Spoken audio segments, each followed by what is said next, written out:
So my name is Gender Criminal. My real name is Ru. I'm the director and one of the performers for Transform, man of too many pies, he, him pronouns, and I have with me. Hello. I'm Tammy Pink, pronouns they, he. Yeah. What else was we supposed to say? I can't remember. Just what do you do? Yeah, I did a couple of pieces in Transform. I am the constant yes man for Ru. Yeah, I'm a performer. Camera guy on the day. Camera guy. I'm getting all the shots. Everyone doing silly things. Yeah.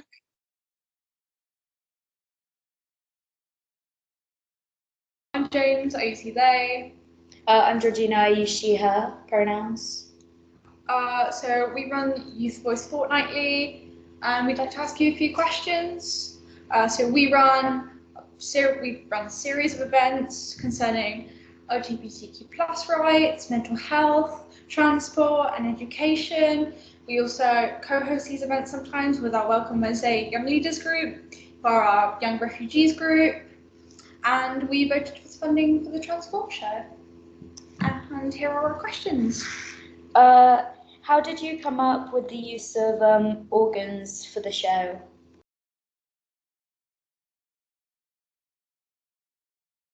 Epic. Okay, so why we came up with organs? So my drag mama watched my mushroom piece that I came up with and was like, that would be a really good opening or finale number for a show. And when I was kind of thinking about creating a narrative about exploring trans identity, I was thinking of a way in which the ecological aspect could also be translated more into the physical aspect of trans bodies. And I guess that's kind of where the idea came from, because we do experience very much a social dissection of trans experiences, and very invasive language around like our bodies, around our experiences, around our media and our stories. So it was kind of trying to like take a bit of a twist on that, like just to say, okay, like you're really fascinated, is it, by all of our different aspects, and you want to find out our ins and outs. So come just kind of like trying to pull a bit of a satire on the very invasive and often quite brutalist and analytical narratives around transitioning and around our stories. What inspired you to come together and perform a show?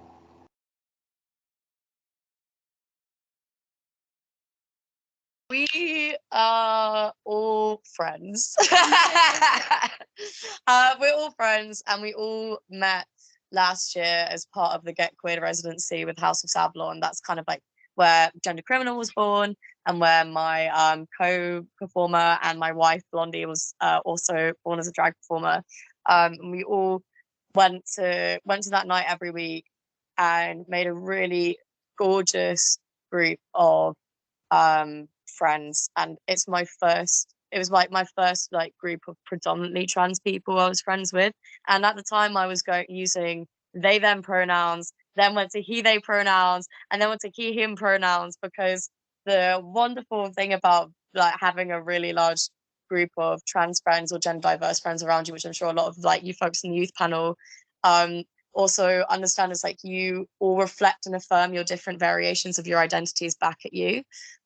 So like seeing how femininity could be turned around so much, and seeing how masculinity could be turned around so much, was incredibly precious, and really informative for my self-esteem, and I think for a lot of folks' self-esteem as well. So I wanted to facilitate more opportunities for people who I cared about and who I was close with, because it's like quite hard to like make a platform for yourself in Bristol, because it's a small city, especially if you're poor or disabled or low majority or trans, like.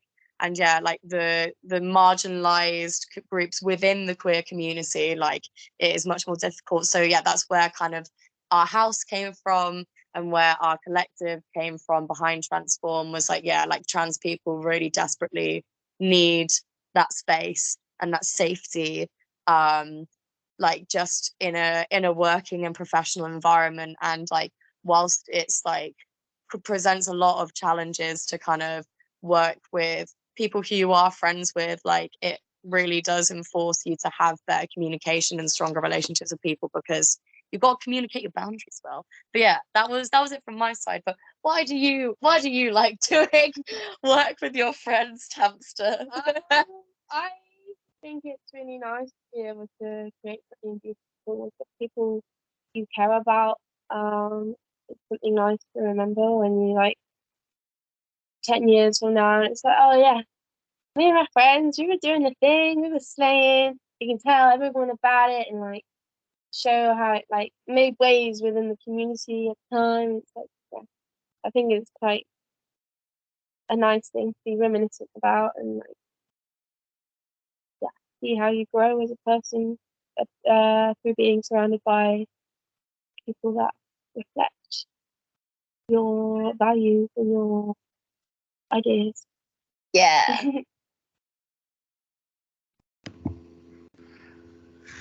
How did your own experience influence what was portrayed in this performance?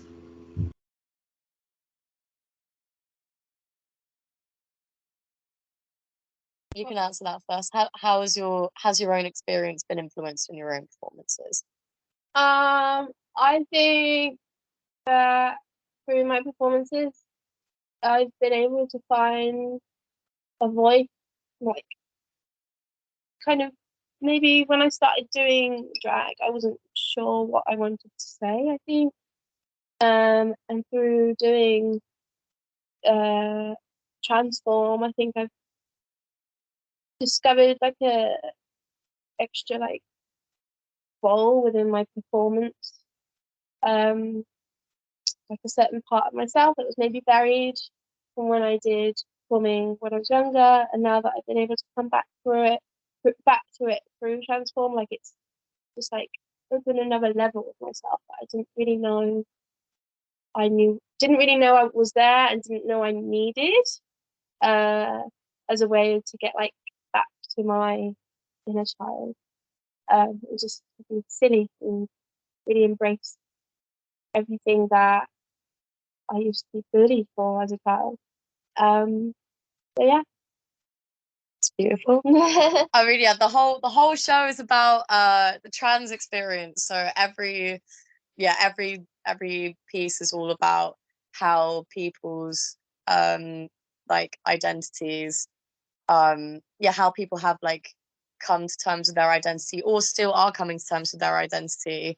And like the framing of the body is it was just one which I was like thought would be quite a nice place for performers and artists to try and reclaim their stories, or to, like Tammy was talking about, like pieces of your body that you've often been bullied for.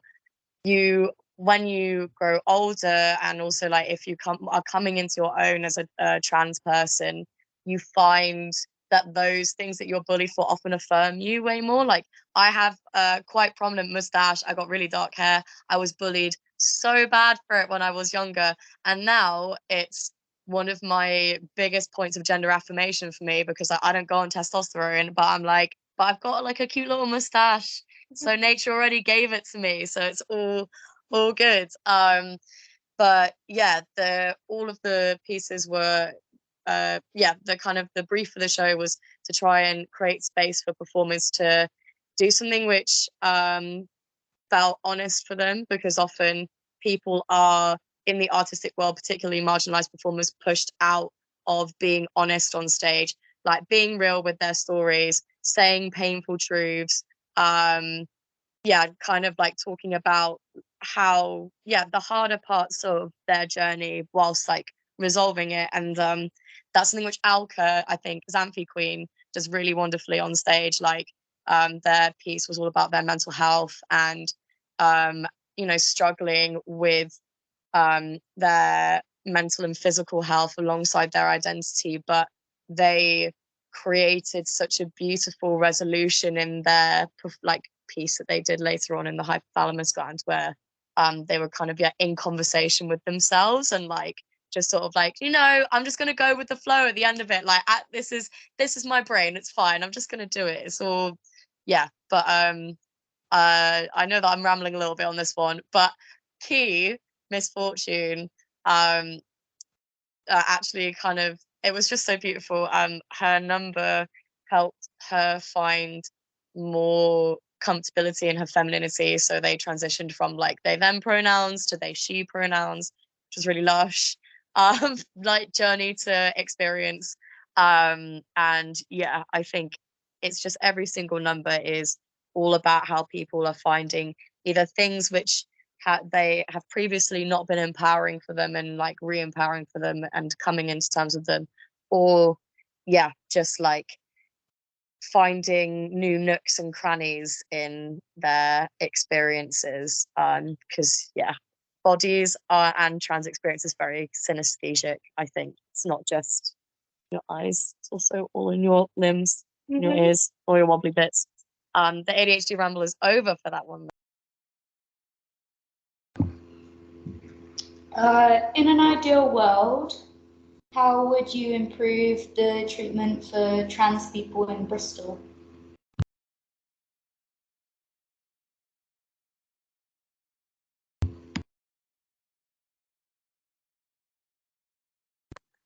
That's a big question. Yeah. So there's a few things which are really cool which have come through. So there's recently been a steering group with the council to enforce like supportive policies for trans folks in public. So like generally like kind of like a public respect basically type thing, which is great. But in Bristol, I think that alongside still lobbying the government, because like whilst it's really frustrating that none of them are listening, like we still need to put that pressure on them from that side. It's also, there needs to be more action from people empowering themselves to do to think outside of the box in order to protect the community. So I did a few performances this weekend at Bristol Pride, and one of the things I was saying to people is we are in a healthcare crisis currently. We are in more and more trans people are not getting access to any type of form of replacement therapy, and we've seen an increase in people who are self-medicating and DIYing their hormone replacement therapy go up by 25% in the past 2-3 years, I think, which is insane. So if like people are working in healthcare, if you are looking into going into healthcare, even just talking to your GP yourself, like asking what their policy is on harm reduction for trans people. And it's unfortunately a practice by practice basis. And I like when I came out as trans, was like much did not have the confidence or support that I needed to approach my GP to talk to them about like my identity, so I couldn't gauge that. But sort of like what the harm reduction policy is for healthcare for people who are self-medicating. For education, it's being for like people who have capacity to make structural changes in the institution, like teachers, like TAs.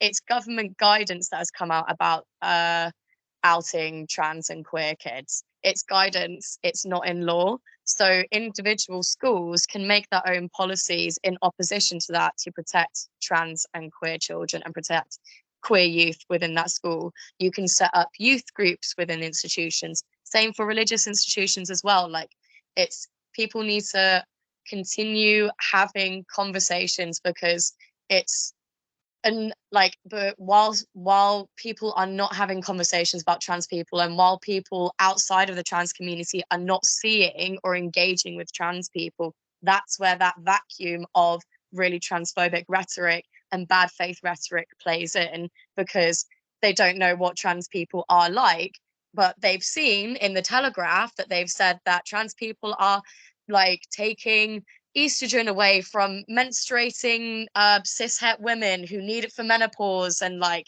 you know, so of course they're going to believe what comes out in the Telegraph because they don't have anyone in their close circles who are trans. And it's, yeah, bigotry comes out of ignorance.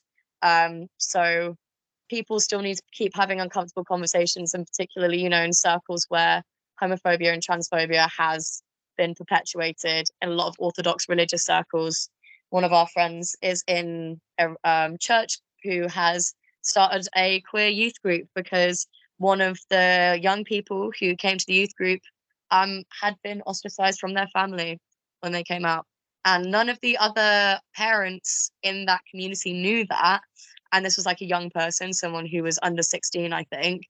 And they were just completely shocked. And it's actually, yeah, a lot of people don't realize that this is still so common.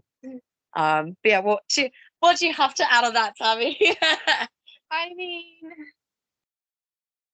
I don't know. It's really sort of difficult to say what an ideal world can look like, because we don't really know what that looks like, because we've never been there before, if you know what I mean. So in an absolute ideal world, you'll be able to find HRT on trees and it's like coming out of people's ears, and you can have it on a tap, like all toilets ungendered, exactly. all cubicles, all toilets ungendered.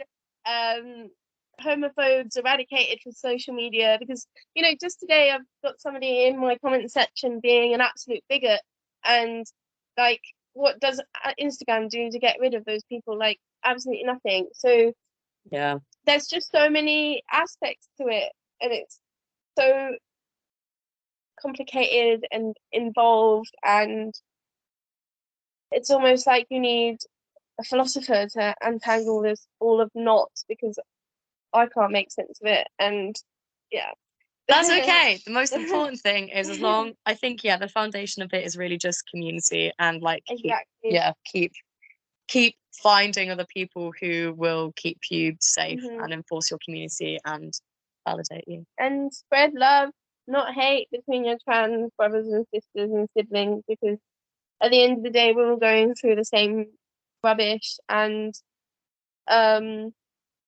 there's no need for the segregation within our LGBTQ plus community, because we're getting enough of it from the outside world. We might as well stick together and work together to fight back against people that want to oppress us. Yeah. Are there any specific issues for trans people that you feel that are really vital that aren't actually being addressed by the government? I know this is quite a broad one.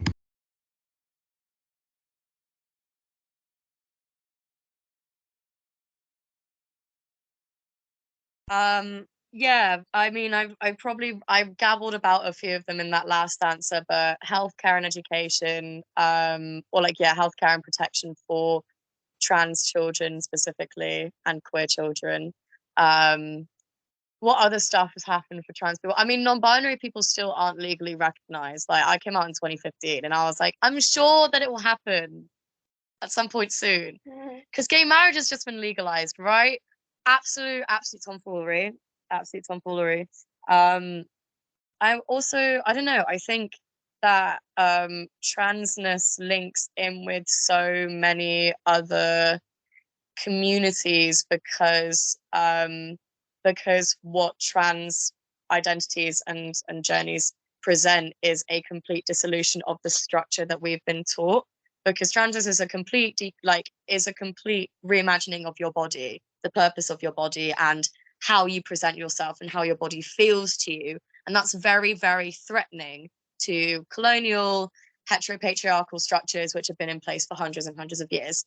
So if we were in an ideal world and we had gender affirming healthcare and a self-determinate model for gender affirming healthcare and your identity, then what that means for men for example, is that like actually what a man is presented as, or what men represent, or what masculinity should be presented as, is completely different. So then that drives into that like toxic masculinity foundation that the patriarchy has relied on for thousands of years, that there is only one type of person or body or structure that you should be aspiring towards. And yeah, it also just ties into capitalism, our fave, because capitalism has been the domineering model for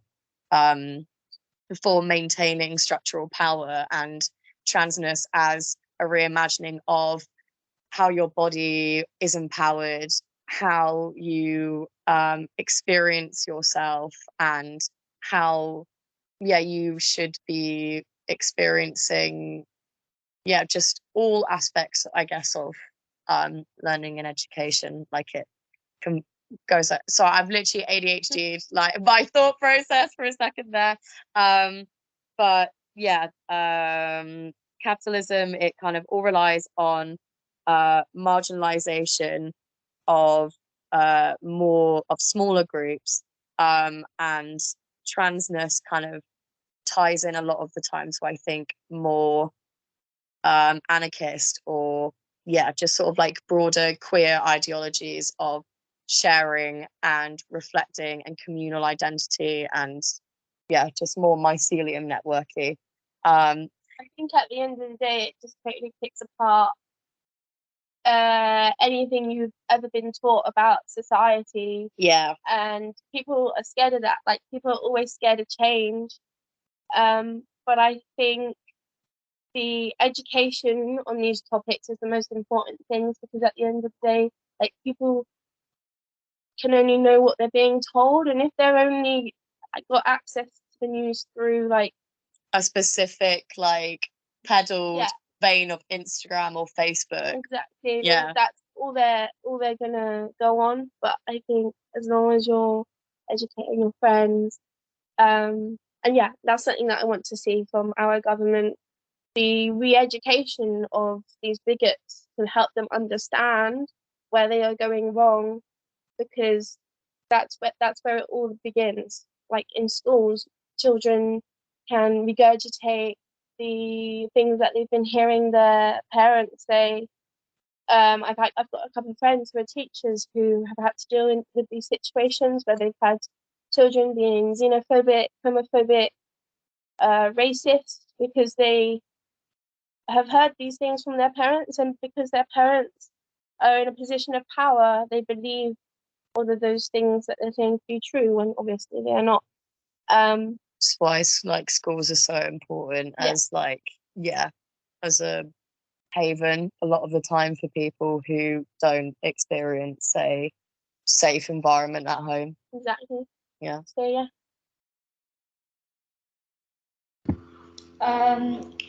what inspired you to use the genre like for the music?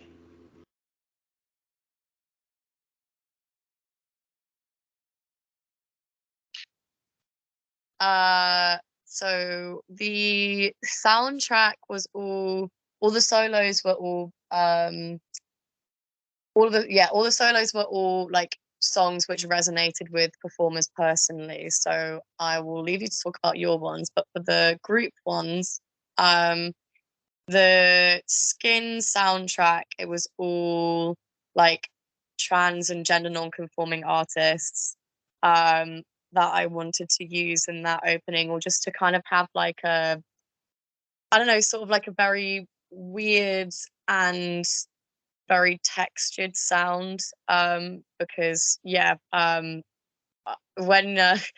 like queer rave music and like trans music is so strange. I love it so much. Like it's like it is very surreal.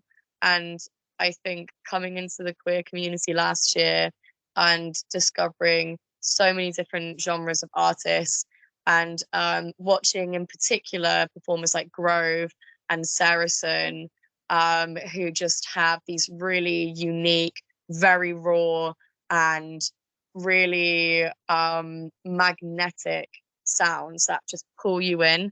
Because Grove, it's so intense and bassy and just fills your head, which like I love because I grew up going to festivals, and I've like love going to like big raves and parties, and like having my head surrounded by music, because that just makes me feel completely neurodivergently at bliss. I think it's so weird. There's all this noise going on around you, but inside you're like, no thoughts, no, nothing.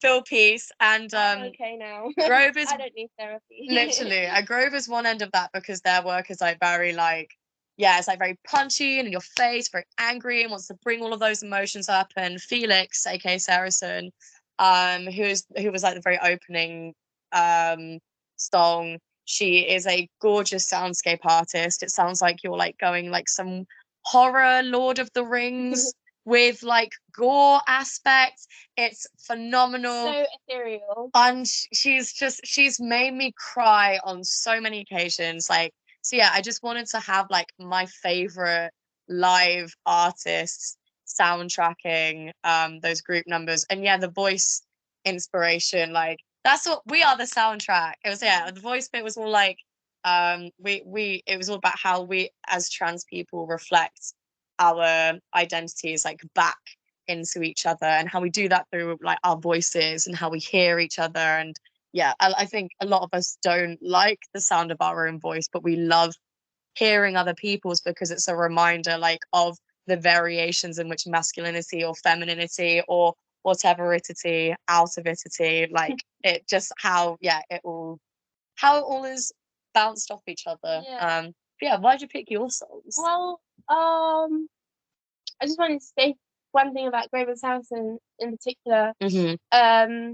I think being trans and making music gives you a very special, well, being trans in the first place gives you a very special outlook on the world. And honestly, I wouldn't want to be anything else. Like, I think it's so magical how me and my friends see the world, and how we create art, and how we like communicate that to each other. That is a really wonderful thing that we get to have. It's almost like a superpower, because it's like a next level of like being, and like constantly shape-shifting. Yeah, constantly transforming. Exactly. And that's the whole point of, I guess, of, at the end of the day, of our performances. But yeah, I think it's really special that we get to have that outlook. The reason why I chose my songs, because for my first number, which was to do with the heart, I wanted to portray my sort of not knowing that I was trans and trying to find love. Not knowing that I was trans, queer, neurodivergent, and trying to find love. And I wanted to bring in that like intersectionality of all those things, and also like being black and trying to communicate that feeling of like not knowing whether I'm good enough for somebody, whether or not they like find me attractive because I'm don't really look like what the beauty standard is. And also trying to find ways of communication within a relationship when you don't realize that you've got all these things going on in the background. It's really difficult to like know yourself. Once you like fully know yourself, I think it's a lot easier to be around in the world. Like, I feel really set free now that I'm like, yeah, I'm trans, I'm queer, I'm brown, I'm fat, and none of those things are bad things. They're really, really, really great things that make me me, and no one else is like me. No one else is like you.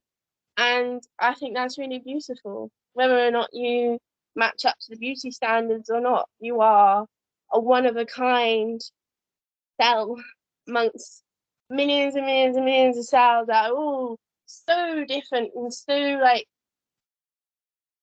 expressive, and we all have our like own lives and our own interests and our friends and our groups and our experiences, and nobody is ever going to be the same as you, and that is what makes you so wonderful. So yeah, that's what I wanted to kind of like bring across and try to like not. I think it's alongside of that, it's kind of also a bit of a sad piece because I, as a neurodivergent person, feel like I give out a lot of love and not get a lot back, if that makes sense. So I wanted to bring that across as well. But yeah, that was my first song. And the second song was Don't Touch My Hair by Salon, which is where I was talking about my brownness and like being fetishized by people who are not trans. Like a lot of the time, who are not trans, who are not brown. A lot of the time, I go out on nights out. I've been on nights out with Ru. It's a very straight. Yeah, we literally went on a night out to the Love-In a few months ago, and yeah, some guy just came up behind Tammy and touched his hair, like ruffled it in it, and I turned around and I was just like, what? Like it's quite hard to get me angry, and I was ready to go. Yeah. But yeah, it was disgusting, and also we also went on a night out a few months ago where within an hour Tammy had been like racially microaggressed towards 5 times in 30 minutes. Yeah.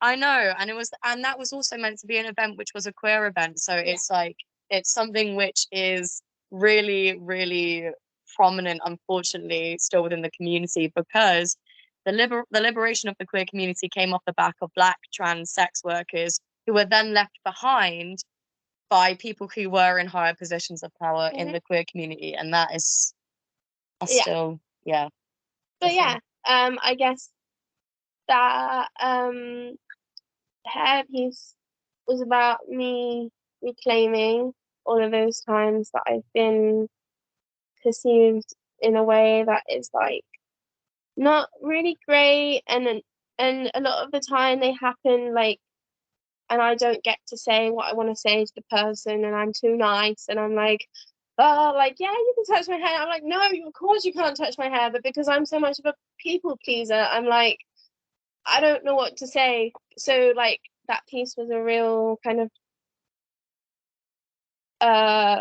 empowering thing, like because I was like on stage with the sword, and I was like sort of taking up space as a Black trans neurodivergent person. So yeah, Tammy is much nicer than me. But yeah, we're all good with that one.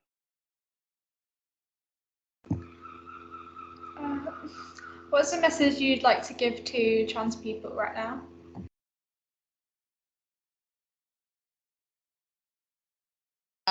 Keep going.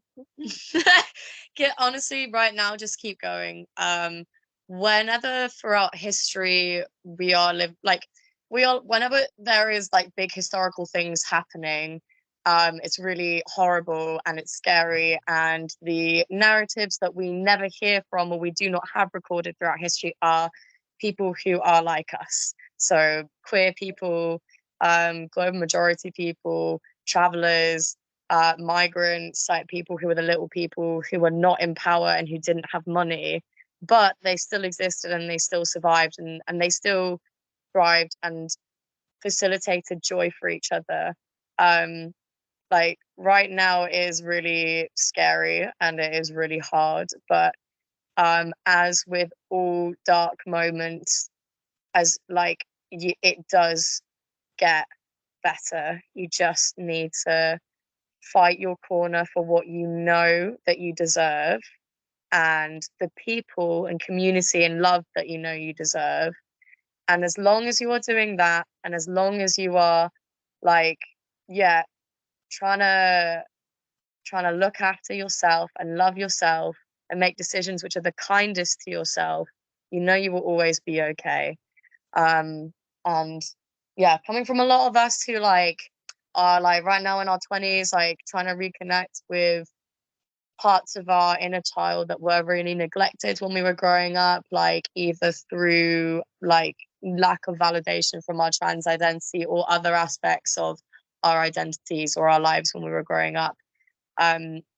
Yeah, it does get better. You just got to be nice to yourself, and that's the hardest thing to do, is to change how you talk to yourself and try and treat yourself how you would like to be treating any of your best trans pals right now, which is with love. And that's something that I struggle with a lot of the time, but like, yeah, through beautiful people like Tammy and like the whole community that we have around us, like it makes it easier.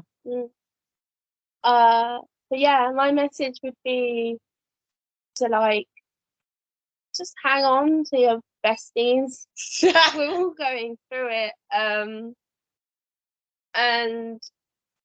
you know, when you're young and you're mashed together in a school full of people that you might not necessarily like and they might not like you,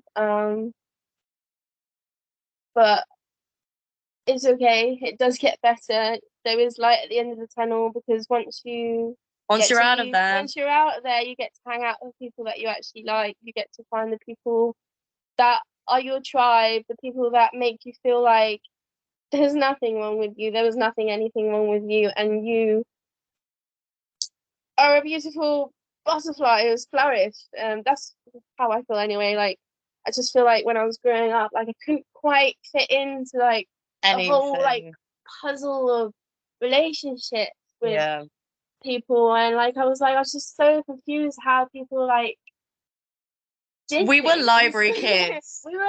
No one talked to me. I was like, don't come near me on break and lunch. I'm afraid of you. Go away. It's the trans autistic experience. Yeah, honestly.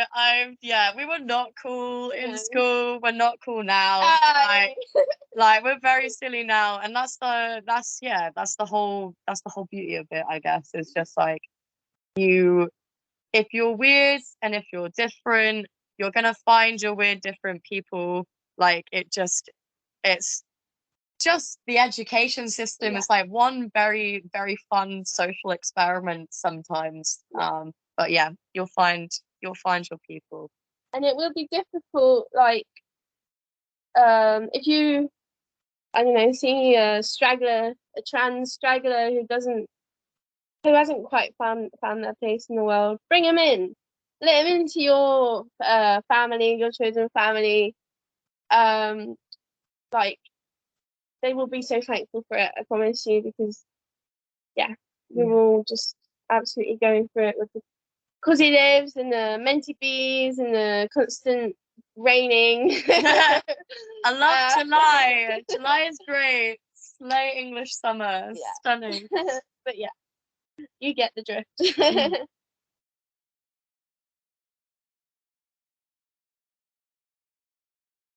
Thank you for answering our questions. And thank you for being patient with us and answering them.